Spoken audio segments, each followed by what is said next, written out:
Water colour tips for beginners. ভাবছিলাম এই কথাটা দিয়ে ইন্ট্রোটা শুরু করব, কিন্তু এই কথাটা আর বলতে পারলাম না, কারণ টিপস দেওয়ার জন্য ভিডিওটা ঠিকই বানাইছি, কিন্তু ডিটেলস দিতে দিতে আমার পড়ানটা শেষ। তাই এটাতে যদি টিপস দিতে চাই অনেকগুলো টিপস দেওয়া লাগবে, যা কিনা একটা ভিডিওতে দেওয়া সম্ভব না। আমি ভাবছি যে এখন থেকে আমি খুব ছোট ছোট জিনিস এঁকে তার মধ্যে কি কি দরকার সেটার টিপস দিব, অবশ্যই ওয়াটার কালারের। তো এখন থেকে আমি ছোট ছোট ভিডিও দিব, মানে যেটা সম্পূর্ণ আর্টটা তোমাদের ধীরে ধীরে বুঝাইতে পারবো। আর এই আর্টটা দেখবা আমি অনেক জায়গা থেকে খুব স্পিড বাড়াই দিছি, কারণ হচ্ছে এই আর্টটাতে আমার সমস্যা হয়েছে, কারণ হচ্ছে এটা আঁকতে আমার অনেক টাইম লাগছে, অনেক ডিটেলস করা লাগছে। আমি তো একটা ইজি পিজি ভেবে একটা গোলাপ ফুলের মনে করো ডিটেলস নিছি, ছবি নিছি।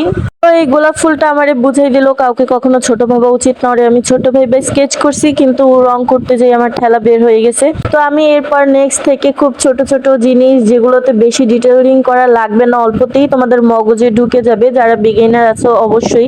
আমি জানি বিগিনার লেভেলে ওয়াটার কালার পেইন্টিং করা কতটা ডিফিকাল্ট।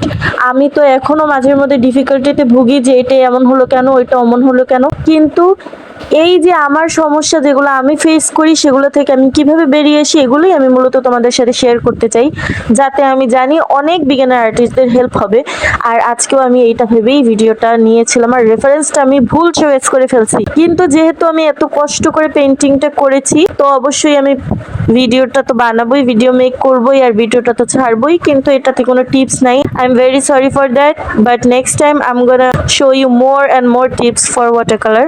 আজকে যে এত কষ্ট হয়েছে আমার পেইন্টিংটা করতে, আমি খুব কম টাইমের মধ্যে এই পেইন্টিংটা করবো ভেবে বসছি, তো আমি ওইভাবে মাইন্ডসেট নিয়ে বসছি যে তাড়াতাড়ি হয়ে যাবে, আর এত টাইম লাগছে যে আমার মাইন্ডই উল্টাপাল্টা হয়ে গেছে। এখন আর আমি টিপস দেওয়ার মুডেই নাই। তো যাই হোক, এরপর থেকে আমি ছোট ছোট ওয়াটার কালার পেইন্টিং গুলো নিব, যেগুলোতে ছোট ছোট পেইন্টিং এ ডিটেলস দেওয়া সহজ হবে, তোমাদের বুঝতে সহজ হবে। তো হ্যাঁ, আর দেখো আমি আঁকতেছি, এটা দেখেও মনে হচ্ছে যে সিম্পল, তো এইভাবে এইভাবে করছে, but not simple, it's not simple, it's really difficult.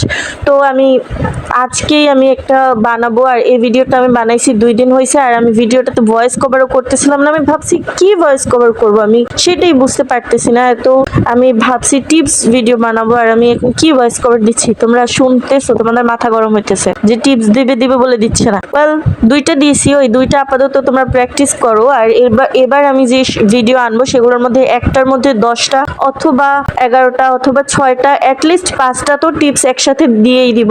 তো ঠিক আছে, ওয়াটার কালার পেইন্টিং করা আমি জানি অনেক ডিফিকাল্ট, প্রথমে মনে হয় অনেক ডিফিকাল্ট, যখন আমরা শিখতে শুরু করি তখন প্রথমের মতো অত ডিফিকাল্ট ফেস করতে হয় না, কিন্তু আমরা প্রথম দিকে যেই ভয়ঙ্কর প্রবলেমগুলোর মুখোমুখি হই, ওইগুলো থেকেই তোমাদের বের হয়ে আসতে আমি সাহায্য করব অবশ্যই নেক্সট ভিডিওতে। এটাতে আর পারতেছি না, তোমরা ঘরে বসে আমার আগের ভিডিওগুলো থেকে একটু প্র্যাকটিস করার ট্রাই করো, মেবি ইমপ্রুভ করতে পারবা। Keep practising. Thank you so much for watching.